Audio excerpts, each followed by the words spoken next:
Penambahan jumlah kasus positif COVID-19 yang cukup signifikan terjadi di lingkungan keluarga karena dipicu oleh kurangnya kedisiplinan dalam menjalankan protokol kesehatan.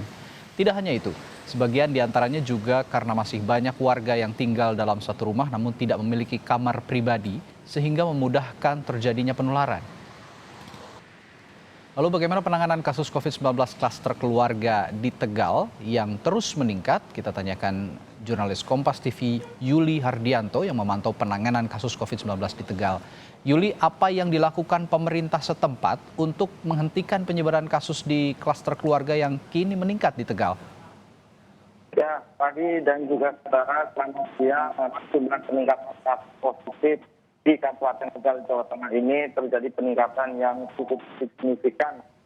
Dari data yang kami peroleh di Dinas Kesehatan pada tanggal 13 Oktober atau Selasa kemarin telah mencatat total ada 165 kasus dengan rincian 279 orang dinyatakan sembuh, 40 orang meninggal, 43 masih menjalani perawatan dan 103 orang dinyatakan orang tanpa gejala.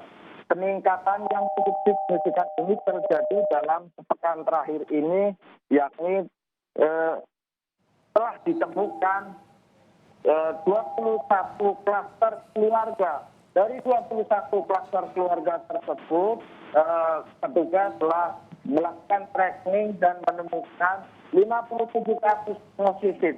Berikut kutipan wawancara kami dengan Kepala Dinas Kesehatan Pak Hendra Sisyadi. Jadi keluarganya ada yang ayahnya, ada yang ibunya, ada yang anaknya. Ya, anaknya menular ke orang tuanya, yang bapaknya menular ke istrinya dan selanjutnya. Itu dari 21 itu ada berapa kasus, Pak?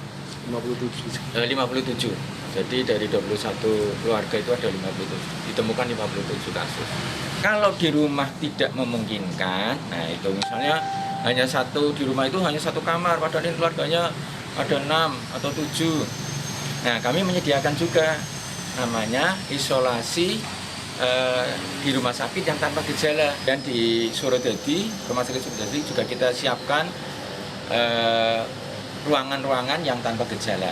Itu kami menyiapkan sekitar 20 tempat tidur. Kemudian di Mitra Siaga juga ada untuk yang tanpa gejala, kita menyiapkan sekitar 25.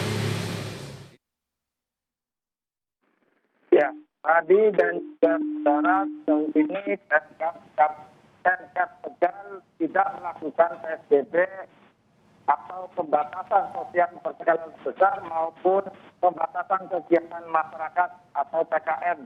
Pemkab Kabupaten Tegal hanya melakukan tracking dan gencar melakukan pemeriksaan melalui puskesmas yang tersebar di Kabupaten Tegal.